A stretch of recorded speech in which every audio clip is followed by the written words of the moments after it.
Hi అండి, అందరికీ నమస్కారం. సో ఇది చిన్న పాపకి అంటే 21 days పాపకి ఎంత క్యూట్గా ఉందో. క్లాత్ కూడా చాలా స్మూత్గా ఉంది. కస్టమర్ తీసుకొచ్చుకున్నారు.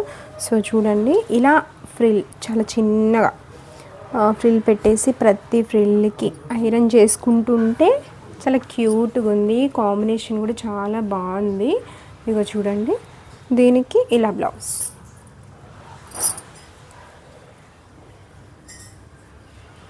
ఈ బ్లౌజ్కి చిన్న బుట్ట హ్యాండ్స్ పెట్టేసి కుచ్చులు పెట్టేసి ఇలా చిన్న బుట్ట హ్యాండ్స్ ఇట్లా పెట్టేసుకొని పెట్టాము. కింద చిన్న ఫ్రిల్ ఒకటి ఇచ్చాము. బట్ ఈ ఫ్రాక్ని ఎక్స్టెన్షన్ లాగా ఫోల్డింగ్ ఫ్రిల్స్ ఇచ్చేసి మనం స్టిచ్ చేసాము. సో ఇది 1 year వరకు కూడా వేసుకోవచ్చు అన్నమాట. సో ఇలా కాంబినేషన్ చాలా చిన్నగా ఉంది, క్యూట్గా ఉంది. అట్లా